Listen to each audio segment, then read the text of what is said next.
Hello again. Welcome to another playoff edition of Big Game Bound. We're into the divisional round this week. 2 games on Saturday, 2 more on Sunday. It all starts with the Vikings and the 49ers. That game 4:35 on NBC. The second game on Saturday from the AFC, the Titans and the Baltimore Ravens, who've won 12 straight games. Then on Sunday in the AFC, kicked things off. The Texans and the Chiefs, 3:05 on CBS. And the second and final game of the weekend then on Sunday is the Seahawks at the Packers. That should be a great one. These two have a great playoff history. Let's kick things off with our Big Game Bound analyst, Ty Halleck. Played 7 seasons in the National Football League for the Bears, the Jaguars, and the Lions. And Ty, Drew Brees, Tom Brady eliminated from the wild card. Both are unrestricted free agents. Let's start with Brady. Any chance we're going to see him in a different uniform other than the Patriots? Can you conceive that? Yeah, I can. I mean, at the end of the day, you look at this and where he is in his process as a player, which is really, quite frankly, historical, as old as he is in having that opportunity maybe to be an unrestricted free agent at this particular time. I really think, though, when you look at this situation, when it comes to Belichick and Kraft and for Tom, they're all going to sit down and figure out what it is moving forward. And I think his number one principal deal will be his ability to have the continued play. There certainly will be other teams that will ring to him, particularly if you look at the Los Angeles Chargers as an example, because they need that kind of kick. But yes, he could, but I think his loyalties certainly lie in New England with the Kraft family and what he's been able to do there over the years. He's a guy that's given them a huge discount over the years, and this year they didn't use that discount to his advantage, surrounding him with quality offensive weapons. Do you think that maybe is a demand that he makes this time around? Well, I think he does, and I think, quite frankly, even in Brown's case, that when they brought in, that was a debacle, but they were willing to do it. So I think there's going to be collective talk here. I think it really depends on, to me, the key component here is Belichick, as crazy as that sounds, because what does he see moving forward? Is this a situation where there's a quarterback there? Is he going to be able to take somebody, if they get somebody and get them into the next realm of what New England Patriots will be like? So that, to me, is the interesting part. But I definitely think it's going to be a collective deal. But I certainly see he could go. I just think the percentages there are a little bit lower at this point. Could you fathom Drew Brees in any uniform other than the Saints at this point in his career? No, to me, that seems harder, especially with his connection with Sean Payton and that fan base. And quite frankly, you look at his numbers. Look, this year, 27 touchdowns, 4 interceptions, 3,000 yards, and he did that in 11 games. If you really project on where he could have ended up, he could have easily been more in the almost 4,500-yard range. And for his age as well, in all the record-breaking things he's done this year, I don't know that there's any reason for him to go anywhere else. And there's got to be a bad taste in their mouth. 2 years in a row, 2 losses to Minnesota, 2 very different ways. I think Drew Brees is in there for the next few years, along with Sean Payton, to try to get it right and get another Super Bowl. All right, Ty, this is a point. We are so many exciting young quarterbacks in the league. Lamar Jackson, Patrick Mahomes, Deshaun Watson. Are we seeing a changing in the guard at this position, or will there always be a place for great pocket passers like Brees and Brady? Well, I think it's a combination. I mean, when you look at some of the top quarterbacks right now, Ryan Tannehill, who came on the scene in Tennessee, 22 touchdowns, 6 interceptions. Drew Brees, the 27-4 we just talked about. Lamar Jackson, 43 total touchdowns, but 36 in the air and only 6 interceptions. You look at Patrick Mahomes, 26 touchdowns and 5 interceptions. Deshaun Watson, who's right there too, is one of those athletic quarterbacks. The reality of it is he had 26 touchdowns with 12. I think at the end of the day, I think coaches are evolving in this. I think the athletic quarterback, as evidenced even with Taysom Hill from New Orleans. I mean, opportunities to use guys. The advantage you have with a quarterback that can run, particularly designed, is for years you've never had, there's never been that extra blocker. Now there's an extra blocker for a runner because the quarterback used to just hand it off. Now he's along for the ride and they have that extra blocker. So I think they're taking advantage of that. I think you're going to see this mix. When you look at these touchdowns to interception ratios and how these guys are playing, I think that's the key on why these guys have been that much more successful, and I think they'll continue to be. All right, which team in the wild card round really opened your eyes the most, maybe surprised you? Minnesota Vikings. I mean, Kirk Cousins had to get that proverbial weight off his back on getting a win, but doing it on the road with the New Orleans Saints, who I had as a top 2, top 3 team most of the year. other than the fact when they had Drew Brees out and going into New Orleans in that loud place. I mean, that's of all the places I played in the National Football League, that literally was the loudest. It was hard to even think when you played there, and it was that loud there, and they figured out a way to get that done, and that's why Minnesota breaks into my top 5 this week with only 8 left. All right, let's do that top 5. Who do you like? So when you look at this, Minnesota Vikings, because they won on the road, I think it's certainly an uphill battle with a team down the road at 49ers that they're going to take. I like the Minnesota Vikings. The Green Bay Packers are at home against the Seattle Seahawks, who were in my top 5, but they limped through a Philadelphia team who lost their quarterback early. The number 3, the Kansas City Chiefs, they'll be at home, obviously. The 49ers at number 2, and then, of course, the Baltimore Ravens, led by should be the MVP, certainly, Lamar Jackson. I mean, the guy's had an unbelievable season on the ground, in the air. He's been great all year long. Their defense has been stout. Certainly a tough task with Tennessee, but I like them as the number 1 team in the National Football League. Is there one team going into this weekend you'd put on upset alert, if you can call anything an upset at this point? I think the craziest one, but the most realistic one, is Tennessee. The way that they've run the ball with Henry has been unbelievable. If they're able to do that against a Baltimore defense who's not too dissimilar to where the Patriots have been most of the year on the run, I think there's that opportunity. And anytime you can run the ball in the National Football League, you got a chance. The divisional round opens with the NFC game between the Vikings and the 49ers. Minnesota gets a short week of rest and has to travel to the West Coast. Let's bring in Mark Carpenter, our 49ers correspondent. Mark, how excited is San Francisco to be back in the postseason? Oh, Jack, it really is remarkable what is happening with this franchise. And you see the growth throughout the season, all right? They go on the hot streak to open the year, undefeated, and then the questions always were like, okay, what's it going to look like against the Packers? What's going to look like against these big-time opponents like the Ravens and the Saints? This is a 49ers team that has consistently delivered. This is a Niners team that has shown how it deserves to be the top seed in the NFC, and that's only this year. You also think back to everything that has happened the last few seasons, the Jim Tomsula year, the Chip Kelly year, right? The bad breakup with Jim Harbaugh. To have the 49ers back in the playoffs, it really is incredible, and it is going to be an amazing atmosphere Saturday at Levi Stadium. And it just seems right. First postseason now for Jimmy Garoppolo. Is he ready for this spotlight? Well, he has shown over and over throughout the year that he can deliver in big moments. The Saturday Night Rams game was a prime example. How he was able to make big throws against Seattle. He didn't wilt under pressure at CenturyLink, all right? But that was the regular season. The playoffs are a completely different animal. What we see, from great teams, and, Wild Card Weekend was a prime example of how any team can be taken down. But, Jimmy Garoppolo has shown the confidence. He has shown the ability to rise to the occasion. I'm not expecting anything different because he has consistently done well in big-time moments. And the great thing, too, is that the blueprint all year long for this 49ers team is that it's not all on Jimmy Garoppolo. You have the excellent run game with Raheem Mostert, with Tevin Coleman. You have Matt Breida out there. You got George Kittle as the security blanket, his ability as a pass catcher, his ability as a run blocker. So it has never always been on Jimmy Garoppolo. I haven't even mentioned the defense yet. So to not have it all on number 10, it makes him more confident. He needs to make big throws down the stretch. Not going to say that it's not all on him completely, but, he can have a good feeling that he will step up when it matters most. Mark, you touched on this a little bit already, but the 49ers have answered the bell all season long. Every time we've asked, can they? The answer's been yes. Well, can they go from a 4-win team to making a run in the postseason? Oh, absolutely. And I think they've shown how they can respond to big moments, to playoff-type games throughout the year already. The games against the Seahawks, both were epic. The games against the Ravens and Saints, epic again, and playing the Packers. So they have already been in these types of spots. And, they were being judged on how they would be able to handle that grueling stretch in the middle of the year when they had to play Baltimore, when they had to go to the Superdome to play New Orleans, and when they had to host the Packers, that primetime Sunday night game. They always came up big in those spots. And so the other thing, too, is I can't think of a team where the bye week was more important for this 49ers club because they had their regular season bye week so early in the year.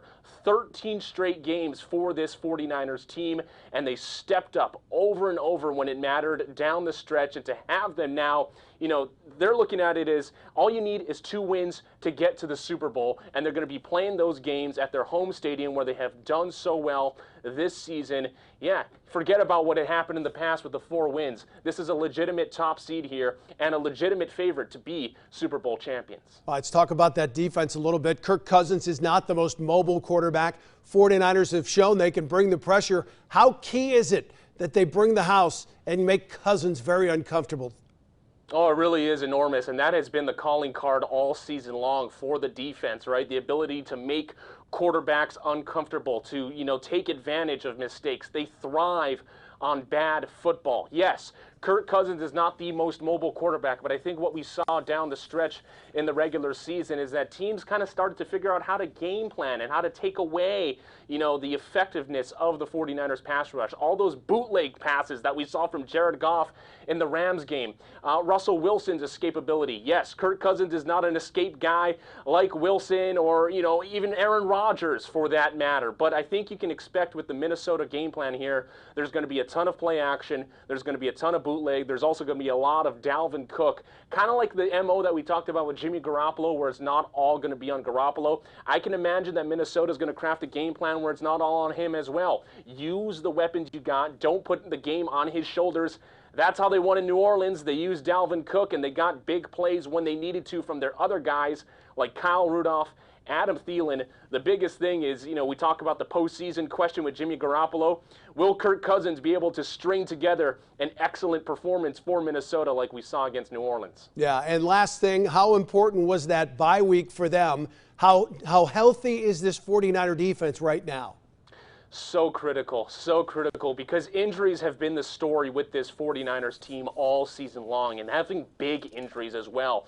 Just after Halloween night, Quan Alexander was ruled out for the rest of the year with a pectoral injury. He goes on IR, and the expectation is that the starting linebacker will be back in the lineup this Saturday against the Vikings, all right? A season-ending injury just 2 months ago. He's going to be playing in the playoffs. To have him back out there is going to be huge. They call him the MVP of the defense. He is the energy guy. And we saw kind of the drop-off from the first half of the year to the second half of the season for this 49ers defense, not getting to the quarterback as much, not forcing as many turnovers, and just the energy was different without Quan Alexander out there. The expectation is he'll be back. The expectation is that Dee Ford will be back as well. So the 49ers, who have made their name on forcing pressure, on getting to the quarterback, to stopping passing games, shutting down offenses all year long, getting 2 huge additions with Dee Ford and Quan Alexander back.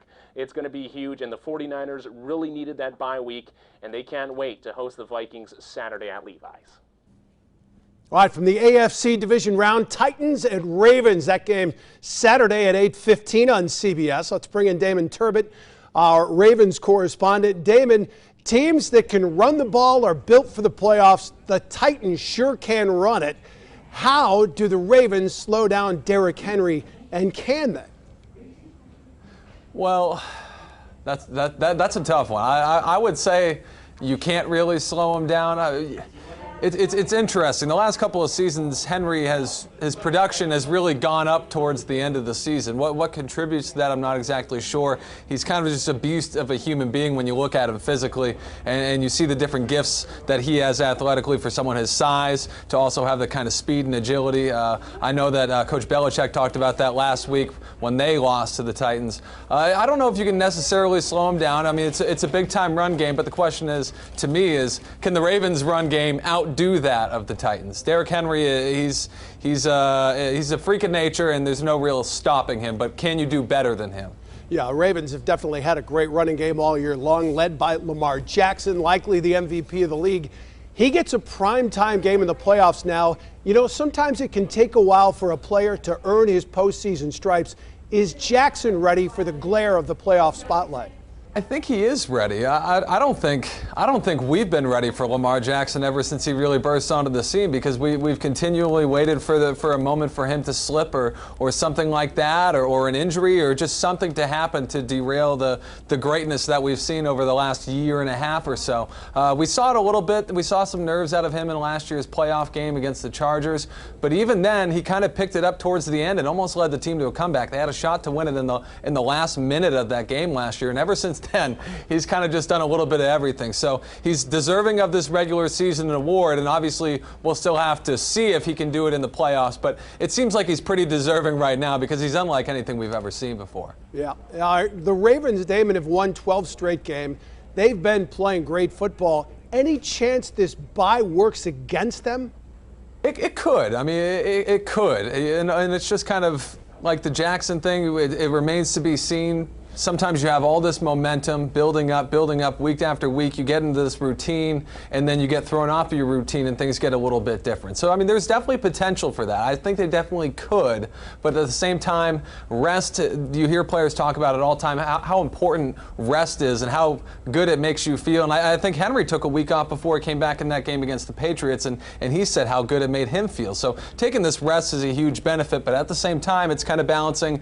Well, you had all this momentum for a team who's won 12 games in a row and was clicking at a record pace. Now you got to see if you can throw it all together on 2 weeks' notice. Can they is the question. We'll just have to see in that regard. Yeah, I think this is a sign of just how good this team has been all year that I have to come up with questions like these. Any concern about the lack of tight games that they've played this year, the Ravens? They've just been crushing teams. You know, 5 of their games have been by a touchdown or less that they've won. Yeah, you're right. You're reaching to the rafters here for the questions that you have to ask about these guys, and I don't blame you. It's hard to find a weak spot. I don't think that it's an issue that they've only won 5 of their games by a touchdown or less. 14 wins. They've won 12 in a row. They've won games really any way possible. They've won it at the last second. They've won by, 30, 40 points in some games. They've done everything, and especially when it comes down to close games, you want to have a run game. You want to be able to control that clock and have the ball in your hands in these close games. And when it comes to running the football, the Ravens, as we talked about just a couple minutes ago, pretty good at that, the best ever, statistically speaking. So I would say that they've only won 5. I know it's not much, but I think they're going to be all right. For the Titans' perspective, we bring back Corey Curtis from Nashville. Corey, last week you sounded confident the Titans could knock off the champs, and they did. Now they have to face the hottest team in the NFL. Can they do the same thing to the Ravens? Well, the reason I was confident, Jack, was I thought this was a good matchup for the Titans, and it proved to be a good matchup because the Patriots are just lacking weapons on the outside. The Ravens, not quite lacking in the weapons department, led by Lamar Jackson. I mean, their numbers are ridiculous. Mike Vrabel almost chuckled to himself when he talked about it today. They have outrushed their nearest competitor by 60 yards a game. They've averaged 206 yards rushing a game this season. There are 8 teams that haven't passed for that a game this year. It's the most dynamic rush attack and one of the most dynamic offenses we've ever seen. I think the Titans are going to struggle to slow this group down, and their offense is going to have a much bigger day than it did in New England to beat this Baltimore team. Obviously, Derrick Henry did his part. Ryan Tannehill has to have a much bigger game for the Titans to have a chance to win this one. Yeah, Lamar Jackson, the likely MVP in this league. Can Tennessee keep him in check, and what did Vrabel have to say about this challenge? Well, has anybody kept him in check? I mean, No. He did what I didn't think anybody could do, and that's have a quarterback rush for 1,200 yards and survive the season. But I talked with Kenny Vaccaro, the Titans safety, today, and he talked about Michael Vick's ability to run the football, but all of his rushes were scrambles, basically. The Ravens set up runs for the quarterback. The Ravens pull linemen to set things up for the quarterback. And when the quarterback runs the ball, it gives you an extra blocker, making him even tougher to stop. Mike Vrabel called it interesting. He called it challenging. And the big word that kept coming out was discipline, and having to stay disciplined against this rushing attack, because the moment you lose containment or the moment you try to do too much, they catch you somewhere else. And so the Titans are going to have to be disciplined. They're going to have to rally to the football. They're going to have to try to contain him. And by contain him, I don't mean contain his output. You've got to limit his space, because when Lamar Jackson gets an open space, he's got you at your mercy. So it is easily the most difficult challenge they faced all year, and they all acknowledge that. They're all excited about it. They're all excited to be on to round 2. But everybody sees what everybody else sees on tape, and it's ridiculous at this point. All right, you touched on it a little bit, Corey. All the talk about the Vikings winning was Kirk Cousins finally won a big game. I don't hear that same conversation with Ryan Tannehill after the Patriots win. Does he just have to manage this game and give it to Derrick Henry, or does he have to play the game of his life for this team to have a shot? Well, Jack, I think he's got to throw the ball. I mean, obviously 8 for 15 for 72 yards isn't going to get it done in this game. I think they need to score at a minimum of 28 points to win, and I don't think Derrick Henry can do it by himself against this defense. Look, I've told everybody, if Marcus Mariota had produced those numbers in that game, they would have crucified him here. They would have absolutely gone after him.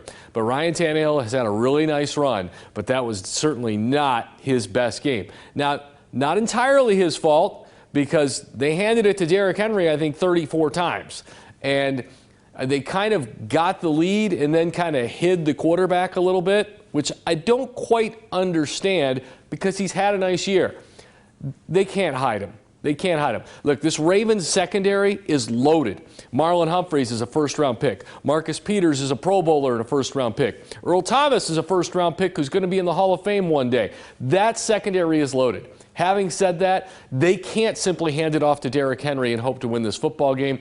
They need to take shots down the field. The Ravens will bring all those guys up into a zero coverage, and by that it means they've got nobody deep. Okay, they are challenging you to get rid of the football before they get to you. Ryan Tannehill's got to see it. He's got to get it up, and A.J. Brown and Corey Davis have got to make plays. If they're going to win this game, they've got to beat the Ravens at their game, and that means creating some big play opportunities, and number 17 has to get it done. So they obviously received a spark when Tannehill took over as quarterback, and they got some confidence. But do they have that level of confidence in him in this moment for this game? Well, that's a good question, Jack, and I think we're going to see it because, like I said, they can't hide him in this football game. He has to be front and center. He has to make plays in this football game. Now, they are a confident team, and they do believe in their quarterback. And I think one of the things they've got going for them is they've been playing playoff caliber games here for a couple of months after starting 2-4, where the Ravens haven't played meaningful football in about 3 weeks. We'll see if Tannehill can lead them to a quick start in this football game, because he has to. They can't play from behind. Jack, last year, the Baltimore Ravens came to Nashville, and I don't expect you to know what happened, but everybody in Nashville knows what happened. It was a horrible day. They fell behind in the first half 14-0, and Marcus Mariota got sacked 11 times. That's what happens when you play the Ravens. When you fall behind, they absolutely suffocate you, and they cannot fall behind this team this week. Let's move to Sunday now, the AFC divisional round, where the Houston Texans travel to Kansas City to take on the Chiefs. That game's Sunday at 3:05 on CBS. Let's take you to Kansas City now. Rob Collins joins us. He's back on Big Game Bound. Rob, second time they've met this year. What did we learn from that first meeting in the regular season?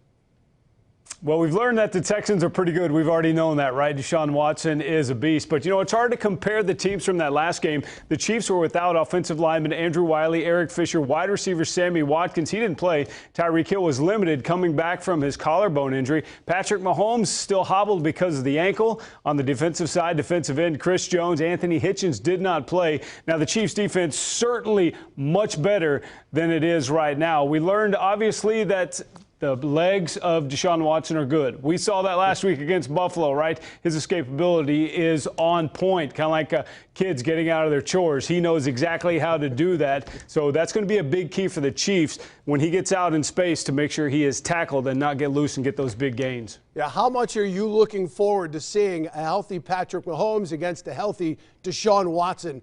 What a great quarterback matchup. Yeah, this is the best quarterback matchup of the weekend. Obviously, these two guys come in with a lot of credentials. We know what Deshaun Watson did at Clemson. We know he won a national championship. We know he has all the tools to be a great quarterback. And on the other hand, Patrick Mahomes, he's just unbelievable what he's been done in his basically 2-year career in the NFL. So this is going to be great to see a full Patrick Mahomes with his full arsenal of offense. He didn't have that the last time they played. So this is going to be a great game. I believe we're going to have a high-scoring game, and we're going to have some of those, oh, my gosh, highlights. Superman moments coming in this game. Yep. All right, Rob, the Chiefs consistently get into the playoffs under Andy Reid, but playoff success hasn't followed at the level he's had in the regular season. They've won a couple playoff games, but they haven't made that big run, either here or really in previous stops for him. How much pressure is on Andy Reid to win a Super Bowl or at least make a deep run here? I think there's a lot of pressure on Coach Reid coming in because if you look at his resume, winning a Super Bowl is the only thing he hasn't done. He's obviously been there with the Philadelphia Eagles, and we all in the kingdom thought he was going to get there last year. Other than that offsides penalty, the Chiefs would have been in the Super Bowl last year. But I do believe there is a lot of pressure on him to get into the Super Bowl, and that's the one thing leaning from his resume. He has all the accolades other than a Super Bowl ring, and you got to believe that this year is probably one of his best chances. We know Tom Brady is out, but then that guy in Baltimore is pretty good as well. You brought up that defense, the Chiefs' defense. Seemed like a weak link early in the season. Are they good enough now, at this point, to make a run? Have they improved enough? I believe so. I believe the Chiefs' defense is so much better than they were at the beginning of the season. And defensive coordinator Steve Spagnuolo told us all along it would take 8, maybe 10 weeks for these guys to be a cohesive unit. And under the leadership of Tyrann Mathieu, the Honey Badger, they certainly have. They've moved all the way up to 8th in the league in defense. If you would have told us that beginning of the year, we would have thought you were crazy, but they have, and they've gotten a lot of pressure on opposing quarterbacks. The front line is a lot better now. Chris Jones is there.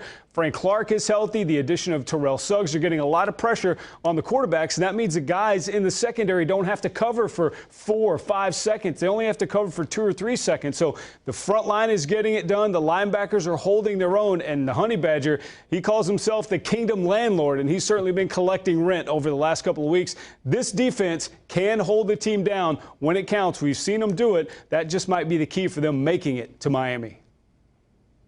The final game of the weekend will be played at Lambeau. The Seahawks and the Packers. Burke Griffin joins us from Green Bay. Burke, before we talk about this game, Mike McCarthy, the new head coach of the Cowboys, you covered him in Green Bay. Good hire? Oh, I think absolutely. In some ways, I think he's the perfect fit since he's getting a young and talented quarterback with one of the best running backs in the league. Now, McCarthy could have been a head coach last year, but he took the year off, assembled a staff around him, not only coaches, but analysts, and basically treated this season like they were still in the game in the NFL, breaking down film of each contest every week. And he also went over a lot of analytics, which he did use with his staff in the past, but he's also been the guy who's always said, statistics are for losers. He's kind of old school. He's from Pittsburgh. Football is all about tackling, blocking, and catching. And I think he's the kind of guy who realized, wait a minute, the game might pass me by, and he simply wouldn't let that happen, especially since it's been since 2010 since they won that Super Bowl. All right, which Aaron is more important to the Packers this postseason, Rodgers or Jones? Well, I think the weather on Sunday could be a factor in that. If it's snowing, windy, and really cold, Aaron Jones. If it's 20 to 30 degrees without all the nasty elements, Aaron Rodgers. Ultimately, could come down to the play of number 12, though. I mean, look, he's the guy, the machine runs behind him. All right, can the Packers defense stop Russell Wilson? No. Slow him down a bit, yes. Look, I mean, Russell, behind Lamar Jackson and Patrick Mahomes, I mean, he's a matchup nightmare, and he's got a knack for making plays out of the pocket in much the same fashion as Aaron Rodgers did throughout his career, and we haven't seen a lot of that as of late. Matt LaFleur runs a different system, so Aaron's ability to audible and really make a play with his feet and then throw the football hasn't been as much. But look, Green Bay has 2 of the top sack masters in the NFL with Zadarius and Preston Smith. They need to bottle Russell up and get a significant push up the middle with Kenny Clark and those guys. Last thing, Burke, night game at Lambeau. How much of an advantage is this for the Packers? Well, I don't think really that much. And this kind of sort of goes back to the elements thing. It's going to be cold either way. It's January. And if you look back historically, with a 5:30 late start, it's going to be cold. There's no sunshine to warm things up. Now, the Giants, if you remember, they came into Lambeau twice and walked out with a victory in the postseason where they went on to win the Super Bowl in 07 and 11. San Francisco, they came here and won a playoff game in Titletown in 2013 on a last-second kick. In fact, if you really look back, for that Super Bowl run to the Super Bowl 45, Green Bay goes on the road. They win 3 straight games before beating the Steelers for the Lombardi Trophy down in Dallas, Texas. A big thanks to Ty Halleck, Damon Turbett, Corey Curtis, Rob Collins, Burt Griffin, and Mark Carpenter for their insight. We'll be back with a preview of the Conference Championships games next week, streaming at 1 o'clock Eastern Time on Thursday. Until then, enjoy the action. Can't wait to see who takes the next big step to Miami. Thanks for joining us on Big Game Bound.